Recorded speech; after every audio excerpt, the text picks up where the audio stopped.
আজকের রান্না আমার ইঁচড় আলু দিয়ে গরম মশলা ঘি দিয়ে তরকারি। তাহলে আজকের ইঁচড়ের রেসিপি চলো শুরু করা যাক। ইঁচড় কেটে ধুয়ে প্রথমে হলুদ জলের মধ্যে দিয়ে দিচ্ছি।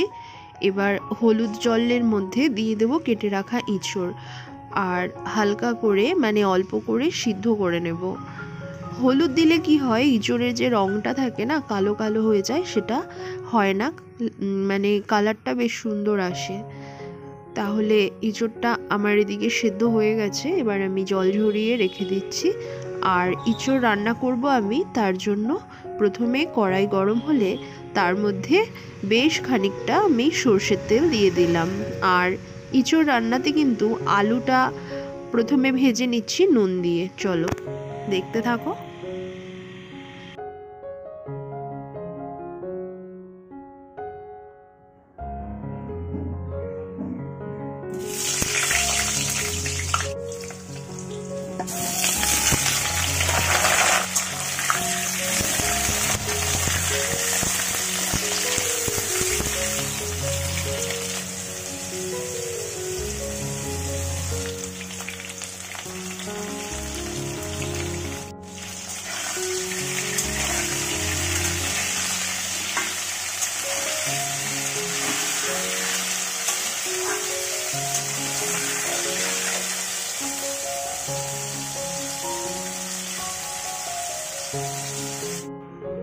এই তো আলু ভাজা হয়ে গেছে, এবার ইঁচড়টাও একইভাবে ভেজে নিই।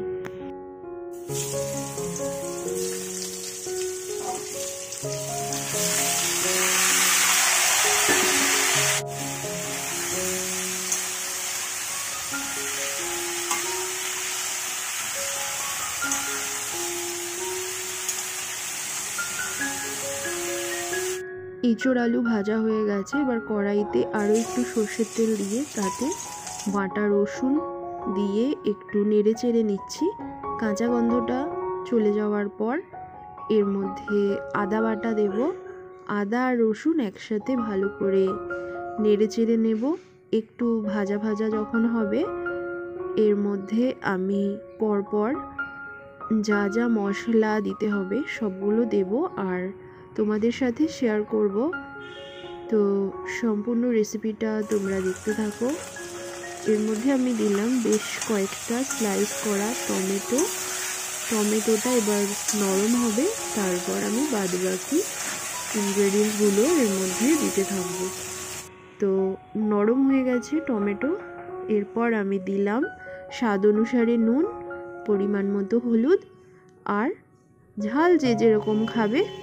আমি একটু বড়বড়ি ঝাল বেশি খাই, তাই ঝাল শুকনো লঙ্কার গুঁড়ো দিয়ে মশলা এবার ভালো করে কষে নিচ্ছি।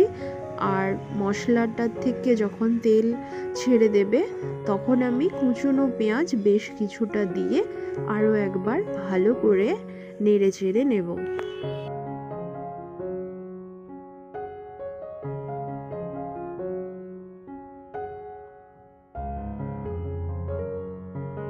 কুচনো পেঁয়াজ দিয়ে ভালো করে মশলার সাথে আবারও সাঁতলে নিচ্ছি। আর এরপর মশলা আর পেঁয়াজ মানে পেঁয়াজটা নরম হয়ে গেছে, এর মধ্যে আমি ভেজে রাখা ইঁচড় আর ভেজে রাখা আলু একসঙ্গে দিয়ে এবার মশলার সঙ্গে আলু আর ইঁচড়টাকে ভালো করে কষে নেব। কারণ মশলা দিয়ে যত ভালো কষা হবে, তত এর টেস্ট কিন্তু অনেকটাই বেড়ে যাবে। তাহলে আমার এই রান্নাগুলো তোমাদের কেমন লাগছে আর কে কোথা থেকে দেখছো আমাকে জানিও। আর যদি ভালো লাগে তাহলে অবশ্যই একটা লাইক করো। আর চ্যানেলটা যারা বাইরে থেকে দেখছো তারা কিন্তু সাবস্ক্রাইব করে চ্যানেলের পাশে থেকো। আর যদি কোনো রান্না তোমরা দেখতে চাও তাহলে আমাকে জানাতে পারো কমেন্টে, আমি চেষ্টা করব। তাহলে ইঁচড় আর আলুটা ভালো করে কষে এর মধ্যে জল দিলাম। জল দিয়ে প্রথমে ফোটার পরে দিয়ে লো ফ্লেম করে ঢাকনা দিয়ে দিলাম। এরপর ইঁচড় আর আলু সেদ্ধ হয়ে গেছে, দিয়ে দিলাম ঘি সবশেষে আর গরম মশলা দিয়ে ভালো করে নেড়ে চেড়ে নামিয়ে নিলাম। দেখো এটাকে তো অনেকে মানে গাছ পাঠাও বলে। যাই হোক, আমার রান্না কিন্তু কমপ্লিট হয়ে গেছে। হয়ে গেল আজকের আমার এঁচোড়ের তরকারি। ভালো লাগলে অবশ্যই চ্যানেলটার পাশে থেকো আর একটা লাইক করো।